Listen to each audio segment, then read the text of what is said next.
आप थोड़ा सा आगे बढ़िए, आगे बढ़िए थोड़ा आप लोग। और मुखिया जी को कराइए, थोड़ा सा आगे बढ़िए, थोड़ा और दोनों आदमी आगे बढ़िए।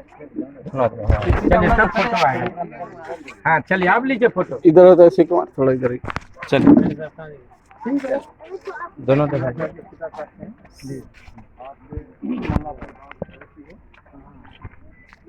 तिरछा होकर लेना। हाँ ले लिया।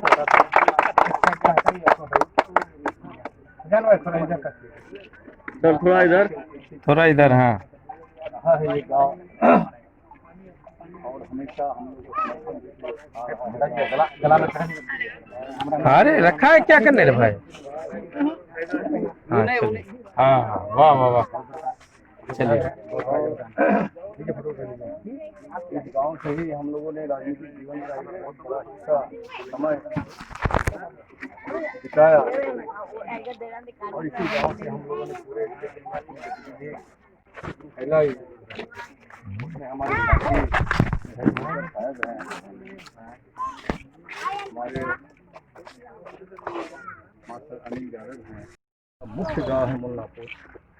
इसके मुल्लापुर में जो हम लोगों ने 3 सड़क का प्रस्तावना किया है, इससे मुझे लगता है कि ये वाजिब है।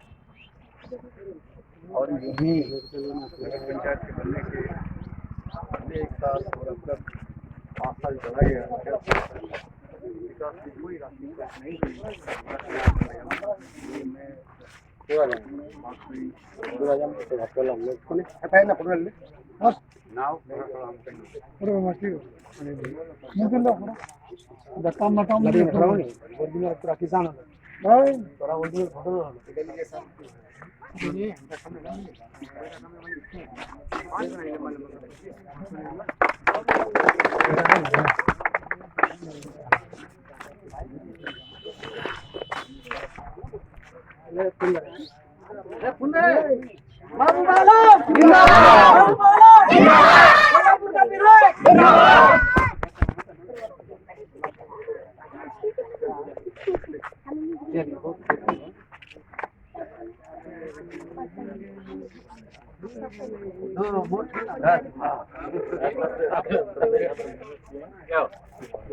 सबसे ज्यादा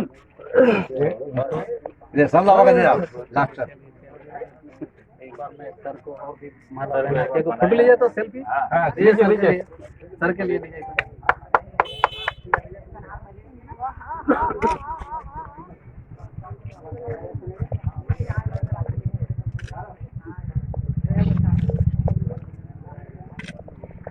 चलिए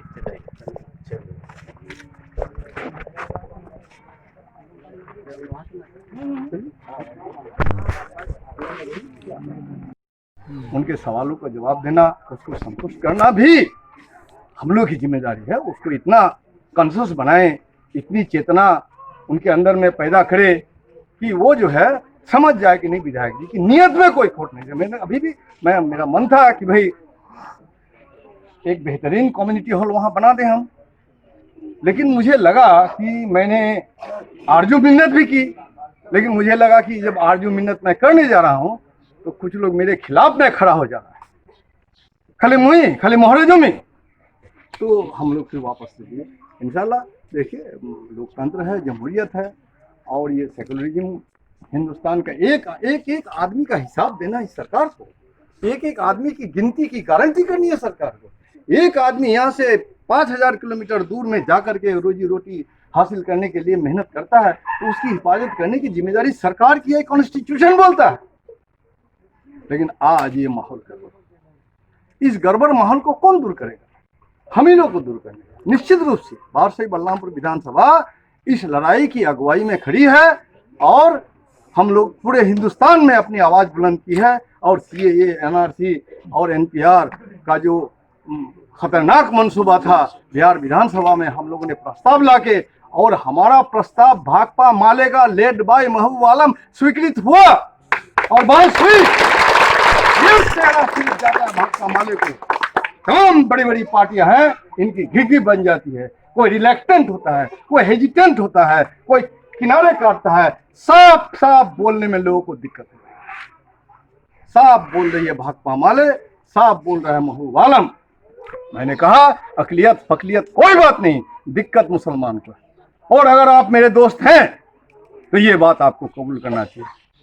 the minority is nothing, the meaning of minority has become only the meaning of being Muslim. और इस लड़ाई में अलग अलग जमात के लोग, अलग अलग पार्टियां शामिल है, और इंशाल्लाह आने वाले दिन में इन शैतानी ताकत को हम शिकस्त देंगे। और इसी विश्वास के साथ पूरी ताकत से, पूरा हौसला से, पूरा जोश खरोश से मैं इस लड़ाई की अगुवाई कर रहा हूँ। और निश्चित रूप से जो मैं ये लड़ाई की अगुवाई कर रहा हूँ तो कहीं ना कहीं इसमें आपका नाम आता है। जो मैं हैदराबाद में बयान देता हूँ, जो मैं बनारस में बयान देता हूँ, मैं लखनऊ में बयान देता हूँ, मैं मद्रास में बयान देता हूँ, मैं पुडुचेरी में जाता हूँ, तो जरूर वो बात आती है कि बारसोई बोल रहा है, महबूब आलम बोल रहा है, बारसोई बोल रहा है, महबूब आलम बोल रहा है, एक मुसलमान बोल रहा है, महबूब आलम बोल रहा है, भारत की सबसे बड़ी कम्युनिस्ट पार्टी सेंट्रल कमेटी का मेंबर बोल रहा है। मैं महबूब आलम एक मुसलमान होने की हैसियत से, कोई माइनॉरिटी का कोटा से अपनी पार्टी का सेंट्रल कमेटी का मेंबर नहीं, मैं अपनी सलाहियत से, अपनी योग्यता से, अपनी कैपेसिटी से, जो भाकपा माले ने मुझे केंद्रीय कमेटी का सदस्य बनाया है, और इसके लिए मैं पार्टी का भी शुक्रिया अदा करता हूं। और रघुनाथपुर की जनता का जो स्नेह मुझे मिला है, आशीर्वाद अब तक मिला है, उसके लिए मैं बहुत ज्यादा आपका एहसानमंद हूँ। आने वाले में दिनों में आपकी जो राजनीतिक कसौटी है उसमें खरा उतरने की निश्चित रूप से मैं कोशिश करूंगा।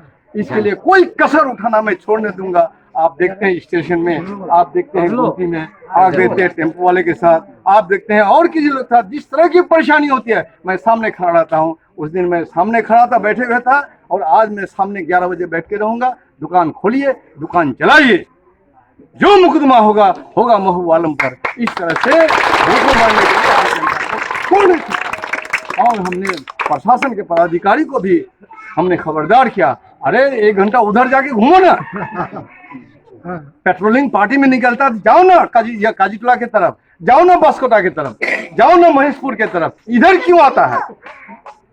इधर रोजी रोटी हासिल रहे। ये लड़ाई एक छोटी सी कोशिश हमने महानंदा नदी के किनारे से शुरू की है, जो बिहार विधानसभा में गूंजती है। और विधानसभा भी नहीं, ये बड़ी लड़ाई सड़कों पर भी गूंजती है, दिल्ली में भी गूंजती है, गांधी मैदान में भी गूंजती है। एक नई व्याख्या हम लोगों ने करने में कामयाबी हासिल की है। और फिर आने वाला दिन में फिर आपके हाथ में है, ये चुनाव आ ही गया। अब जितना आप कोशिश करें, भीड़ को एक जगह जमा होने से आप रोक नहीं सकते। इसलिए हम लोगों ने कहा कि अगर आप चाहते हैं कि बूथ में भीड़ नहीं हो तो 250 आदमी का बूथ बनाओ ना भाई, तो सबको वोट दे देगा। अब 1000 का बूथ बनाइएगा तो लोगों को तो वोट देने की दिलचस्पी है। वोट आपका हक है, वोट आपका अधिकार है, वोट आपका हथियार भी है। इस हथियार का इस्तेमाल करना पड़ेगा। कल होकर के जो हम लोग 20,000 का रैली करते थे, 10,000 की रैली करते थे, 5,000 की मोटरसाइकिल करते थे, उस पर रोक लग जाएगी। लेकिन वो अपना करेगा, उसके पास दौलत है। दौलत की ताकत पर एक एक टोला में, एक एक बांस की झाड़ी में LED बना देगा। वो जो है डिजिटल एड्रेस करेगा, जो हमारे बस की बात नहीं। इसलिए अभी से होशियार हो जाइए, और आपका जो मन है, जो राजनीतिक रूप से आपने जो तय किया है, उसका अधिकार का इस्तेमाल करने के लिए आपको आगे आना चाहिए। और ये आपका राजनीतिक फर्ज है, ये आपका हक है, ये आपका ड्यूटी है, और इस ड्यूटी से आपको अलग नहीं होना चाहिए।